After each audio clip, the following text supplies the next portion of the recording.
Hi hello, ഇന്ന് നമുക്കൊരു house വാമിങ്ങിന് പോയാലോ? ഇത് എൻ്റെ ഫ്രണ്ട് അഞ്ജലിയുടെയും ലിബിൻ്റെയും വീടാണ്. ഇതൊരു സെമി ഡിറ്റാച്ച്ഡ് 3 ബെഡ് ഹൗസാണ്. സെമി ഡിറ്റാച്ച്ഡ് എന്ന് പറഞ്ഞിട്ടുണ്ടെങ്കിൽ 2 വീട് ഒന്നിച്ച് ഒരു മതിൽ ഷെയർ ചെയ്യുന്ന വീടാണ്. രണ്ടും സെപ്പറേറ്റ് വീടുകളാണ് കേട്ടോ. സെമി ഡിറ്റാച്ച്ഡ് വീടും ബംഗ്ലാവ് വീടുകൾക്കും പൊതുവേ റേറ്റ് കുറച്ച് കൂടുതലാണ്. അച്ഛൻ വന്നു വെഞ്ചരിച്ചു. ഇതെനിക്ക് പുതിയ അനുഭവമാണ് കേട്ടോ. ഞാനിത് ടി വിയിൽ സിനിമയിലൊക്കെ കണ്ടിട്ടുണ്ടെന്നല്ലാതെ നേരിട്ട് കാണുന്നത് ആദ്യമായിട്ടാണ്. സഹായിക്കാനുള്ള കൃപ എന്ന് നമ്മളോട് കൂടെ ഉണ്ടാകുകയും ചെയ്യട്ടെ, ഇപ്പോഴും എപ്പോഴും എന്നേക്കും.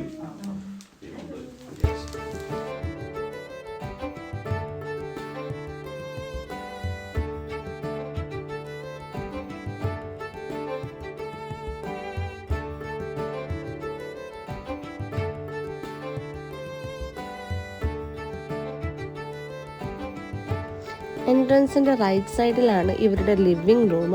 നല്ല സ്പേഷ്യസ് ആയിട്ടുള്ള ഒരു ലിവിങ് റൂമാണ്. അറേഞ്ച് ചെയ്ത് വരുന്നേ ഉള്ളൂ, കാരണം ഇവർ കംപ്ലീറ്റ് ആയിട്ട് വീട് ഇങ്ങോട്ട് ഷിഫ്റ്റ് ആക്കിയിട്ടില്ല. ഇത് കിച്ചൺ പ്ലസ് ഡൈനിങ് ഏരിയ ആണ്. നല്ല സ്പേഷ്യസ് ആയിട്ടുള്ളൊരു കിച്ചൺ ആൻഡ് ഡൈനിങ് ഏരിയ ആണ് വന്നിരിക്കുന്നത്. നാട്ടിലൊക്കെ ഉള്ള പോലത്തെ കിച്ചണായിട്ട് എനിക്ക് ഫീൽ ചെയ്തു. ബാക്ക് യാർഡാണ് കേട്ടോ. ബാക്ക് യാർഡ് നല്ല സ്പേഷ്യസ് ആണ്. നല്ല ഗാർഡനൊക്കെ ഉണ്ടാക്കാനുള്ള സ്പേസ് ഉണ്ട് ഇവർക്ക്. പുതുതായിട്ട് വരുന്ന വീടുകളിലൊന്നും ഇത്രയും സ്പേഷ്യസ് ആയിട്ടുള്ള ഗാർഡൻ അവൈലബിൾ അല്ല.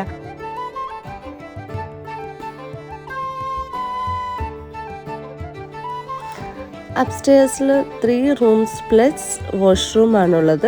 3 റൂംസിൽ ഒരെണ്ണം ബോക്സ് റൂമാണ്. ബോക്സ് റൂം എന്ന് പറയുന്നത് ഒത്തിരി സ്പേസ് ഉണ്ടാവില്ല, പക്ഷെ കിഡ്സിന് സ്റ്റഡി റൂമായിട്ടൊക്കെ യൂസ് ചെയ്യാം. അത്യാവശ്യമെങ്കിൽ ചെറിയ ബെഡ് യൂസ് ചെയ്യാൻ പറ്റുമോ കേട്ടോ. ഇതാണ് മാസ്റ്റർ ബെഡ്റൂം. മാസ്റ്റർ ബെഡ്റൂം നല്ല സ്പേഷ്യസ് ആണ്. ഒരുപാട് ഫർണിച്ചേഴ്സ് ഒന്നും ഇട്ട് നശിപ്പിക്കേണ്ട കാര്യമില്ല, കാരണം നല്ല സ്പേഷ്യസ് ആയിട്ടുള്ള ഒരു വാൾഡ്രോബ് ഉണ്ട്. ഇങ്ങനെയുള്ള വാൾഡ്രോബ് എല്ലാ റൂമുകളിലും ഉണ്ട് കേട്ടോ.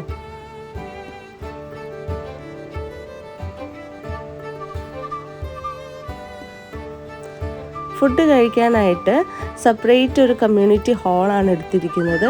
അത് ഇവിടെ അടുത്തുള്ള ഒരു ഹാളാണ്. അപ്പം നമുക്ക് ഇങ്ങനെ ഫങ്ഷൻസ്, ബർത്ത്ഡേ ഫങ്ഷൻസ്, സെലിബ്രേഷൻസിനൊക്കെ നമുക്ക് ഈ ഹാൾ എടുക്കാവുന്നതാണ്. അതുകൊണ്ട് തന്നെ വീടിനകത്ത് നമ്മൾ ഹരിബറിയാക്കേണ്ട കാര്യമില്ല.